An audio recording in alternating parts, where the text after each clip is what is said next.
Le sujet qui agite le microcosme politique togolais en cette période préélectorale reste l'exigence par l'opposition togolaise des réformes constitutionnelles et institutionnelles. La procédure d'adoption, il semble, et ils vont nous le dire ici, que la procédure d'adoption de la proposition de loi déposée par l'opposition parlementaire sur le bureau de l'Assemblée nationale connaît quelques couacs. Nous en parlons donc avec le premier vice-président de l'Assemblée nationale, M. Kwame Krassou Selom, qui est du parti UNIR, le parti majoritaire, et maître Ameganvi Manavi Isabelle, qui est député de l'ANC, Alliance nationale du changement. Bonsoir, Monsieur le Président, bonsoir, Madame. Alors, où en est-on justement avec cette procédure d'adoption de la proposition de loi déposée par votre sensibilité? On en est où? Je crois qu'il faut préciser que la proposition de loi n'a pas été déposée que par les députés de l'ANC à l'Assemblée nationale. Non, pas l'ANC, l'opposition, l'opposition parlementaire. Tout à fait, oui. Par les députés de l'opposition parlementaire, c'est-à-dire de l'ANC, de Arc-en-Ciel également. Et donc, cette proposition de loi a été déposée et le bureau a reçu donc la proposition, en a informé la plénière, comme il est prévu au règlement intérieur de l'Assemblée nationale, et la conférence des présidents a envoyé le texte pour être discuté à la commission des lois. Et au niveau de la commission des lois, nous avons, et c'est le préalable qui a été posé à la dernière réunion de la commission des lois par les initiateurs justement de ce projet de loi, c'est par rapport à l'article 110 de notre règlement intérieur qui ne prévoit pas l'étude préalable en commission d'une proposition de révision constitutionnelle. C'est-à-dire que dans le règlement intérieur de l'Assemblée nationale, à tous les niveaux, s'agissant de l'étude et de l'adoption d'une loi ordinaire, d'une loi organique, de la loi de finances de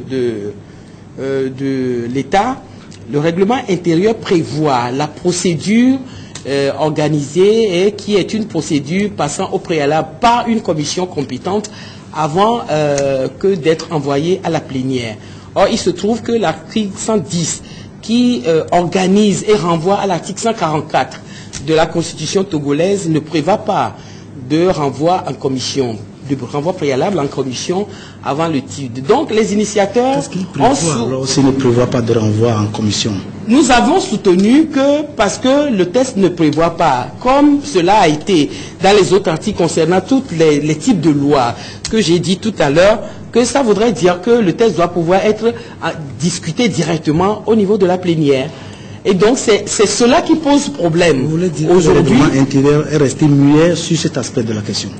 Dans tous les cas, le règlement intérieur prévoit, en ce qui concerne les autres, la loi organique, la loi de finances et autres, mais sur la révision constitutionnelle, le règlement intérieur ne prévoit rien. Le règlement intérieur prévoit seulement que les conditions dans lesquelles la requête, la demande devait être reçue et renvoie donc pour les conditions de cette étude-là à la Constitution, article 144. Et l'article 144 également ne dit rien sur le passage préalable dans les commissions, ce qui n'est pas le cas en ce qui concerne les autres articles concernant la loi organique, la loi ordinaire et la loi de finances. Et donc, nous ne savons pas si c'est un silence voulu du règlement intérieur ou si, puisque notre règlement intérieur équivaut à une loi organique, c'est la loi qui réglemente l'organisation fonctionnelle de l'Assemblée nationale. Et donc, dans le silence de cet article 110 qui organise le dépôt d'une loi de révision constitutionnelle, et donc nous disons que cette proposition de loi qui a été déposée par les initiateurs devait pouvoir être discutée directement par la plénière de l'Assemblée nationale. Et c'est là-dessus que nous ne nous entendons pas pour le moment avec la majorité à l'Assemblée nationale. La majorité représentée sur ce plateau par le vice-président de l'Assemblée nationale, M. Krassou. Quelle est votre version des faits, M. le Président? Merci, M. Missité. Je crois que c'est une bonne occasion pour que le peuple connaissent un peu ce qui se passe au niveau de l'hémicycle.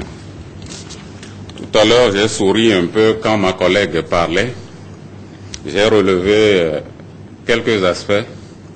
Ça voudrait dire que le silence du règlement intérieur. Ces deux éléments, je reviendrai là-dessus. Mais permettez-moi de dire tout simplement, d'abord, que le travail parlementaire se fait essentiellement au niveau des commissions.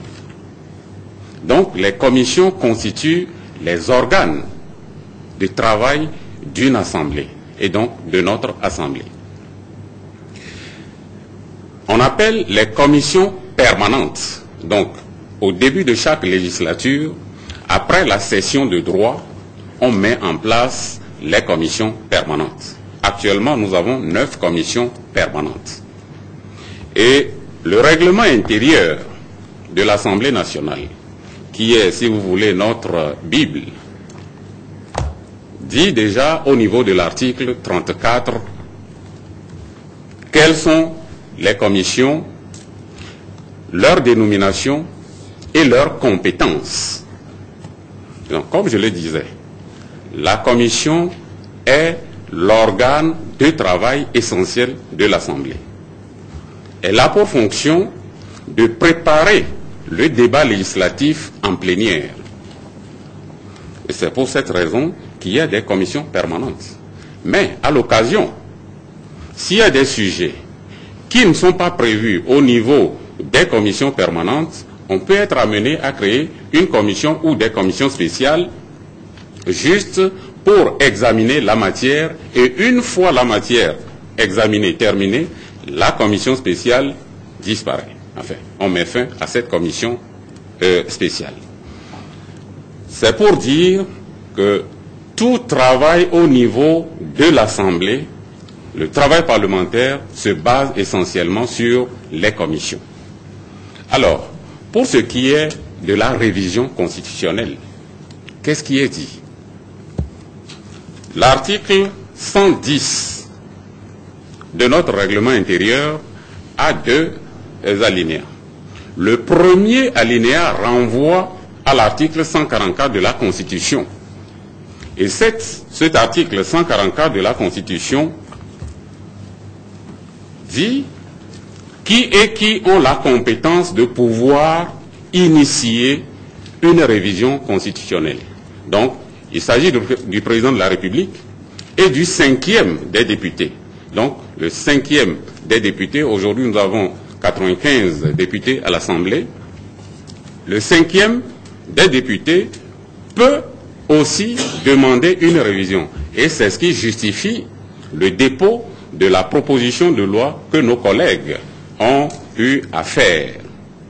Maintenant, cet article 144 ne prévoit pas comment l'étude de la révision doit se faire, mais plutôt édifie les députés sur comment le vote doit être fait.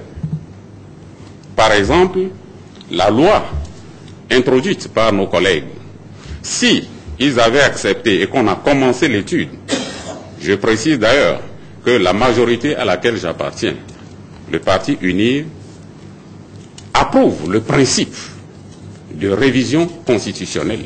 Nous sommes tout à fait d'accord. Mais cette révision ne peut se faire qu'en nous appuyant sur les textes légaux en vigueur. Donc l'article 144, disais-je, n'a pas prévu la procédure d'examen, mais a édifié sur combien de députés doivent forcément voter la loi pour que la révision soit acceptée. C'est les 4/5. Donc la Constitution dit qu'il faut les 4/5 des députés à l'Assemblée.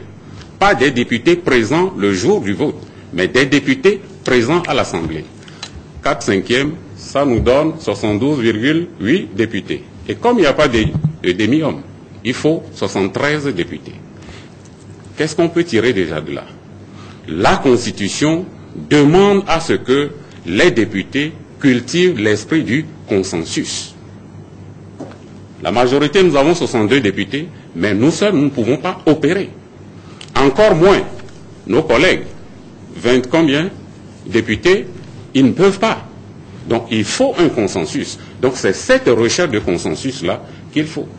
Et notre surprise a été grande lorsque ceux qui ont introduit une proposition de loi, et nous avons dit la pratique parlementaire, l'article 110 qui renvoie, l'article 110 du règlement intérieur, qui renvoie à l'article 144 de la Constitution, ne prévoit pas le mécanisme de discussion. Donc la procédure. Mais l'article 144 non plus. Alors, si le règlement intérieur est muet sur cet aspect, est-ce que ça doit pousser nos collègues à dire, ça voudrait dire, la loi n'autorise pas des interprétations n'importe comment.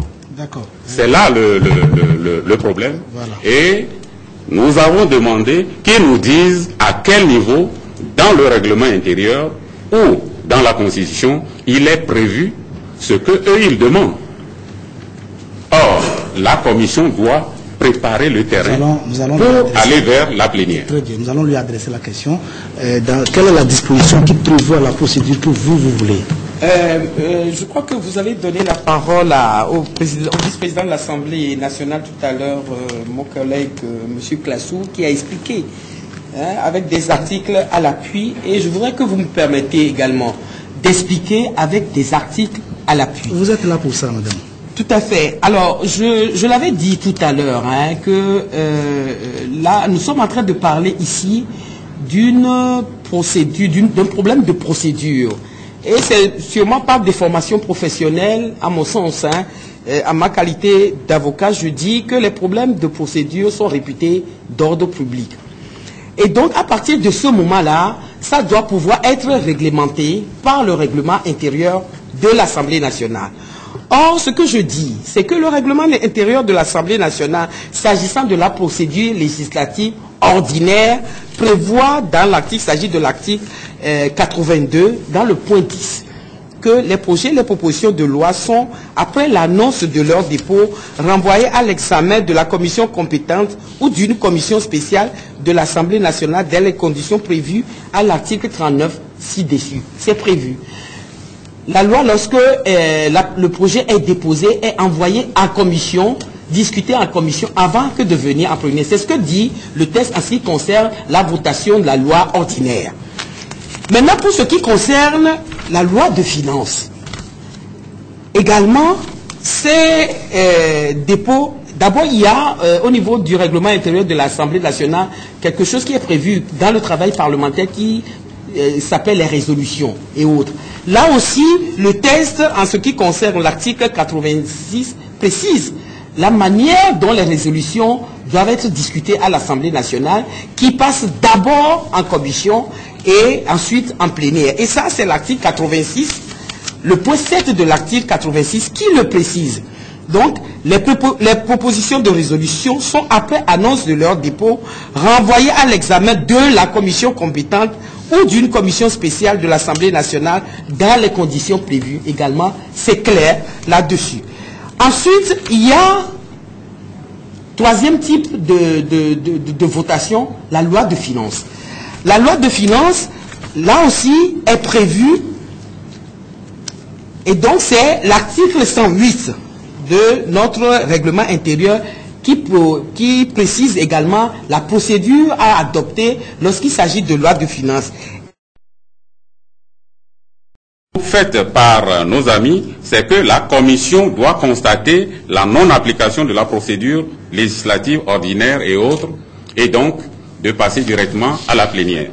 Et la troisième proposition, la Commission des lois constitutionnelles doit se déclarer pleinement compétente. Or, je vous avais lu l'article 34 qui a décrit les compétences de chacune des commissions. Donc, nous, comme nous sommes dans la dynamique de l'apaisement, la dynamique de créer les conditions pour que le Togo avance, nous sommes favorables que la Cour constitutionnelle puisse se prononcer sur la procédure et dès que la Cour se prononcera, nous serons toujours disposés. Nous tenons pour finir qu'il y a un blocage à l'Assemblée nationale et que seule la Cour constitutionnelle pourra vous départager. Merci. Mais le dernier mot de UNIR, c'est la recherche du consensus. La recherche du consensus. Voilà. Et vous, votre dernier mot, c'est la recherche de quoi? Vous comptez aller à la confrontation ou au consensus? Nous, le consensus, nous l'avons toujours réclamé. Nous l'avons toujours réclamé même avant que le projet de loi ne soit déposé. Merci. Et ce n'est pas nous qui sont restés muets et sourds. On retient également que les deux sensibilités sont d'accord pour le consensus. On attend de voir ce que les jours à venir vont nous réserver. Nous passons à une autre rubrique, la rubrique économie, avec ce dossier rappel signé Mathias Touglo, Gérard Lagoudou et qui Antoine Tourmont. Voilà. Non, on peut partir. Non. Deux personnalités sont venues nous rejoindre sur ce plateau, les politiciens étant partis. Il s'agit du ministre Kako Nubupo pour nous parler économie et du ministre Gilbert Bawara avec qui nous allons poursuivre ce débat d'abord sur les suites du débat à l'Assemblée nationale. Vous allez nous dire tout à l'heure votre vision. Et puis aussi, vous allez nous faire le point sur l'évolution du processus électoral. Alors commençons par ce débat auquel vous venez d'assister. Quel est votre regard, quelle appréciation faites-vous de cet imbroglio politico-juridique qui commence à se profiler à l'horizon de l'Assemblée nationale? Non, il n'y a pas d'imbroglio. Je crois que quand il y a une insistance sur les questions de procédure et de forme, ça devient tout simplement du formalisme excessif, si ce n'est pas du dilatoire. Vous voyez, j'ai entendu la députée Améganvi parler qu'il y avait un silence du règlement intérieur sur deux sujets. Non seulement la révision constitutionnelle, mais également les traités internationaux. J'ai eu l'opportunité, en l'absence de mon collègue et ami Robert Doucet, de défendre un texte à l'Assemblée nationale il y a environ 2 ou 3 semaines. C'était sur la révision du traité sur le Conseil de l'Entente. Et le texte, donc un traité international, est passé d'abord par la commission des lois avant de venir en plénière. Donc c'est dit qu'il y a des précédents. Le deuxième précédent le plus important me semble être celui de juin 2014. Je n'ai pas entendu dans la classe politique certains dire que si le projet avait été adopté, ils auraient invoqué sa nullité parce qu'il était passé au préalable par la commission parlementaire. Donc c'est pour dire ceci. Si l'objectif qui est recherché par la classe politique et le peuple togolais, c'est le consensus, nous avons aujourd'hui une proposition de loi qui n'est pas le fruit de concertation associant toutes les sensibilités et tous les groupes parlementaires à l'Assemblée nationale. Et donc, la meilleure manière de rechercher sereinement le consensus, de débattre et de déblayer le terrain pour que les travaux en plénière puissent se dérouler plus aisément, c'est les travaux en commission. Je crois que tous les Togolais sont de bon sens. Ils comprennent que de deux choses l'une.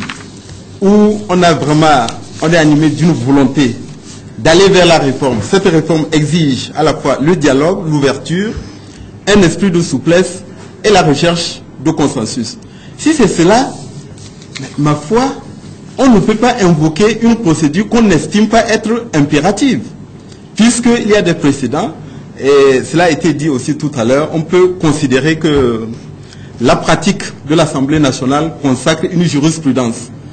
Si nous ne voulons pas nous limiter au cas togolais, on peut regarder aussi dans les autres pays. Nous pouvons regarder dans notre histoire les révisions constitutionnelles, comment ça s'est déroulé. Et le récent exemple, c'est celui de juin. Personne n'a objecté à l'époque. On nous parle d'un gentleman agreement. Non, il n'y a pas de gentleman agreement. Lorsque la loi n'est pas impérative et qu'on pourrait, dans un esprit de souplesse, dans un souci d'avancer, se passer d'une procédure qui n'est pas impérative et arriver au but, il faut le faire. Et donc, j'espère qu'il y aura l'inspiration chez les uns et les autres, qu'on va cesser de s'encombrer d'un formalisme excessif qui n'a d'autre but que peut-être de bloquer les choses. Je voudrais finir en disant ceci. Quand on observe les situations dans beaucoup de pays, on constate deux choses. Lorsque une sensibilité politique à l'Assemblée nationale veut bloquer, il y a deux manières de le faire. Soit on multiplie les amendements pour retarder les discussions, ou alors on s'obstine sur les vices de procédure. J'espère que ce n'est pas cela qui est en train de se passer. Monsieur le ministre, nous allons à présent parler du processus électoral en cours. Comment se déroulent les choses? Les choses se déroulent dans de bonnes conditions. Vous savez, nous avons la chance, contrairement à beaucoup de pays. Nous avons d'abord une commission électorale nationale indépendante qui est composée sur des bases inclusives et équilibrées. La majorité et l'opposition parlementaire ils sont représentés de manière paritaire, 5 représentants chacun, et les partis politiques de l'opposition, les partis politiques extra-parlementaires ainsi que la société civile est également associée. Deuxièmement, nous avons aussi la chance que la CENI travaille de manière collégiale et sur la base du consensus. En tout cas, depuis 2007, et sur la base du consensus de l'accord politique global, il est rarement arrivé que la CENI ait à voter. En dernier lieu, nous avons aussi un élément qui crédibilise et fiabilise les processus électoraux au Togo, c'est le fichier électoral. Ce n'est pas tous les pays qui ont le système biométrique d'enrôlement des électeurs et qui, à intervalles réguliers, procèdent à la révision du fichier électoral. J'ai l'habitude d'invoquer à mon secours un exemple pas très loin de notre pays où les gens dépensent beaucoup de milliards pour des résultats assez mitigés. Et ici, grâce à la contribution de tout le monde, aussi bien les partis politiques, et surtout le travail de la CENI et des prestataires de services qui les accompagnent, nous sommes en mesure d'avoir un fichier électoral qui permet à la fois la délivrance immédiate de cartes d'électeurs et l'établissement d'un fichier qui est crédible et transparent. Monsieur le ministre, le chronogramme établi par la CENI qui prévoit la révision des listes électorales à partir du 20 janvier jusqu'à l'impression des dites listes le 21 mars en passant par l'installation des CENI qui a commencé aujourd'hui, je crois. On en a parlé aujourd'hui. Plutôt le week-end. D'accord. Je voudrais me féliciter de ce que les membres de la CENI ne se sont pas accordés de week-end. Le samedi, le dimanche, ils ont travaillé à travers l'ensemble du territoire national pour installer les CENI. Jusqu'au 21 mars, est-ce que ce délai vous paraît raisonnable? Ce n'est pas une question de délai raisonnable. Vous savez, contrairement au débat auquel nous venons d'assister, qui constitue un engagement politique de tout le monde, et tout le monde devrait œuvrer à ce qu'il y ait un aboutissement heureux, l'organisation des élections n'est pas simplement un mécanisme ou un moyen de régulation démocratique qui permettent aux citoyens d'aller s'exprimer, de renouveler leur confiance aux dirigeants. C'est une responsabilité, une obligation constitutionnelle. Alors, à partir du moment où nous avons la responsabilité et l'obligation d'organiser les élections, je crois qu'aujourd'hui, et la CENI, et les partis politiques, et le gouvernement sont déterminés, sans bâcler, sans improviser, sans galvauder aucune des étapes du processus électoral, à faire en sorte que les élections se tiennent à date due et dans de bonnes conditions. À date due, c'est-à-dire, d'après vous, quelle période à peu près? Non, je ne voudrais pas me livrer à la... spéculer sur la période. Non, je ne veux pas spéculer. Mars, oui. Je crois qu'il faut laisser la CENI franchir les étapes une par une, faire bien le travail, et l'enjeu essentiel à ce stade-là, c'est la révision du fichier électoral. C'est pourquoi il faut profiter de vos antennes pour inviter les partis politiques et naturellement les citoyens à se préparer pour cette révision du fichier électoral. Une fois que le fichier électoral est disponible, à tout moment et dans les délais légaux qui sont prévus par le code électoral et la Constitution, on ira au scrutin. Monsieur le ministre, un médiateur de la République vient d'être nommé par le président de la République en la personne de Mme Awa Nana Dabouya, dont on connaît très bien les compétences. Ces prérogatives lui donnent-elles le pouvoir de se saisir de la question des réformes politiques? Ça, c'est une grosse question que, modestement, je ne saurais répondre. Mais il est quelque chose qui est évident. Mme Awa Nana est une brave Togolaise. Elle a une riche expérience, aussi bien nationale qu'internationale. Nous nous rappelons qu'il y a quelques mois en arrière, alors qu'elle était présidente de la Cour de justice de la CEDEAO, l'ensemble des composantes politiques de la classe politique togolaise lui fait assembler, lui faire confiance et admettre qu'elle a la crédibilité dans les décisions qu'elle prenait déjà à l'époque au niveau de la CEDEAO. Il faut que tout le monde se mobilise pour l'accompagner afin qu'elle réussisse la mise en œuvre des recommandations de la CVJR. Vous savez, nous avons tendance, peut-être en raison de cet héritage de l'histoire, à focaliser l'attention sur les débats politiques, alors qu'il y a des questions essentielles. Justement, c'est le développement, c'est le bien-être des populations. Et aujourd'hui, c'est l'amélioration de leurs conditions de vie. Vous avez suivi un dossier tout à l'heure, un dossier qui nous a rappelé les performances du Togo durant l'année 2014. Alors, Monsieur le ministre, qu'est-ce qui nous vaut ces performances, d'après vous? La volonté. Il y a une politique volontariste et déterminée. C'est ça qui détermine. Et quand je dis une politique volontariste, ça ne signifie pas seulement le gouvernement, le président de la République. Le peuple togolais dans son ensemble aspire à un mieux-être, à de meilleures conditions de vie. Et donc, cette volonté doit continuer à nous caractériser. Mais bien entendu, il y a des préalables. Les préalables, c'est la paix, c'est la sécurité, c'est la stabilité. C'est pourquoi, au-delà de nos polémiques, de nos querelles, nous devons toujours éviter de retomber dans les travers et les revers du passé en préservant la sécurité et la paix. Donc je crois que si la volonté est là, si les réformes se poursuivent, notamment l'environnement des affaires pour attirer davantage d'investisseurs, pour créer de l'emploi, créer de la richesse, nous avons vocation dans les années qui viennent à être enviés. Moi je ne crois pas qu'on décrète l'émergence, mais l'état de l'économie sera tel que nous pouvons effectivement dire que nous sommes en situation d'émergence économique, que cela se traduira par un accroissement du revenu des Togolais et de leurs conditions de vie. Merci, Monsieur le ministre. Nous avons justement un économiste sur ce plateau, M. Kakou Nouboko, qui est le ministre délégué chargé